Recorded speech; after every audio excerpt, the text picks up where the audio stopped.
One got knocked down, he won't get up again. The other went knocked him down. One got knocked down, and now he's fucking dead. The other went knocked him out. Combo Breaker! Big muscular men specializing in grabbing and destroying their foes with brute strength. Today we have a matchup between Bane, the man who broke Batman, and Zangief, the Red Cyclone. Quick note, this is post-crisis Bane versus Zangief. Bane, one of Batman's greatest villains. You ready to hear this absolutely stupid life backstory? Oh yeah.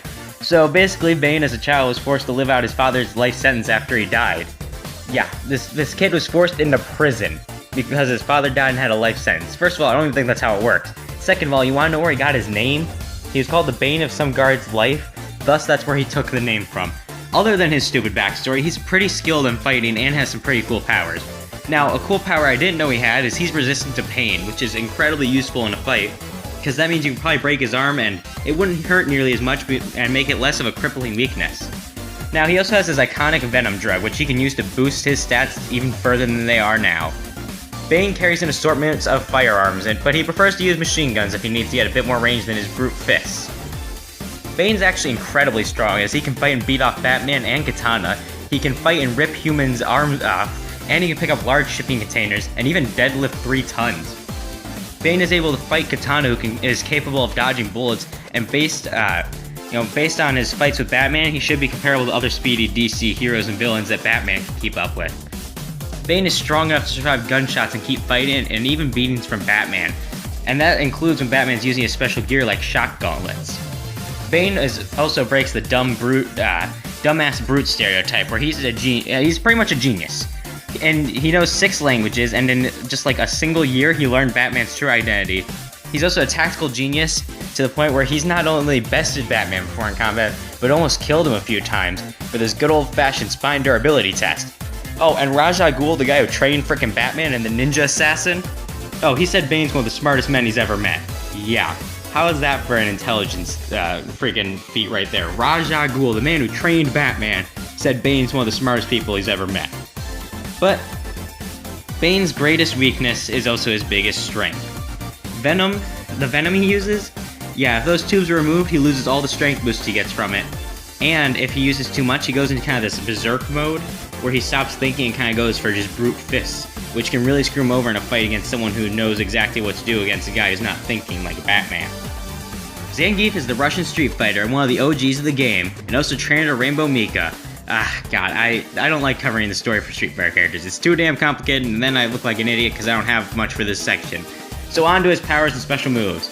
Power-wise, Zangief really only has minor key manipulation, but he manifests that into one of his best moves that I'll cover in a minute.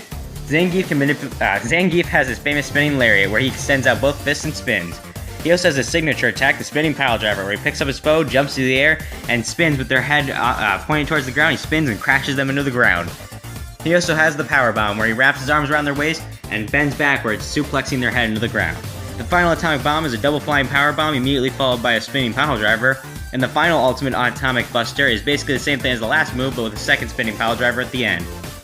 Zangief is strong enough to fight opponents like Balrog, who kill an African elephant in a single punch, and he can fight large bears. Oh, those bears that he fights? That's for frickin' training. Yeah, this man trains fighting frickin' bears. Also in the freezing cold, wearing what looks like literally just underwear and boots. This man's insane. Zangief's also pretty damn fast, as he's capable of fighting street fighters like Balrog and Blanca, and even Guile. Zangief is also incredibly tough. He literally flexed to block a full force punch from Balrog, and oh my god, and this one time, this katana hit him and shattered on his skin. His freaking skin! A katana! You know, the sword meant to kill people like ninjas use? Yeah. Zangief's also a well-trained wrestler and hand-to-hand fighter who specializes in grabs, but he does have this one problem where he can be a bit childish at times. However, he does have one major weakness. If you insult Mother Russia, be prepared for one hell of a beatdown, because he'll stop thinking and just going to beat the shit out of you. Alright, which manly mass of meat will come out on top? Bane enters an underground arena and sees Rainbow Mika fighting a bear. He runs over and punches the bear, sending it flying against a wall. Mika looks over in amazement as Bane picks her up and goes to snap her spine, but Zangief runs up and drop kicks Bane, sending him against a table. Zangief stands back up and Bane looks pissed at him. Bane then charges at Zangief and they grab each other. Their hands collide in a struggle for control, but Zangief headbutts Bane and then falls up with a double lariat, knocking him into the air.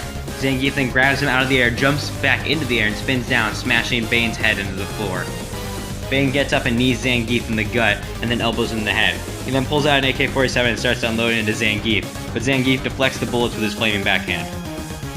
Zangief charges at Bane and grabs him and bends over, crashing Bane's head into the ground. Bane punches Zangief across the face as they get up and then ups his venom intake. Zangief goes for a headbutt, is met with a kick to the ribs and multiple punches to the head. Zangief then goes to grab Bane, but Bane picks up Zangief and goes to snap his spine. As Bane slams him down, Bane then slams Zangief into his knee and then drops him on the floor. Zangief gets up and flaming backhands Bane in the face, and then kicks Bane, cracking his ribs open. Bane goes in for a punch, but Zangief grabs his arm and snaps it. Zangief then grabs him, leaps in the air, and spins, smashing Bane's head open on the floor, with brain matter and blood leaking out. Zangief then walks over and helps Rainbow Mika up as they leave the bar. Our winner is Zangief, and well, when I announced the match, I honestly thought Bane had a pretty much guaranteed victory, but upon researching it, I was shocked to see how much Zangief had over Bane. Alright, so Bane scales the Balrog, who easily, thanks to the multiple times they've fought, giving him multi-city block to small town level of feats, whereas Bane at best can be placed at building level thanks to fights with Batman and Katana. Now, speed is an advantage that Bane actually takes, scaling to people who can dodge bullets at massively hypersonic. But Zangief isn't too far behind with his supersonic speed, so this advantage isn't too much for Zangief to have to deal with. Bane also has a huge intelligence edge, but there isn't much he can do to stop Zangief with this.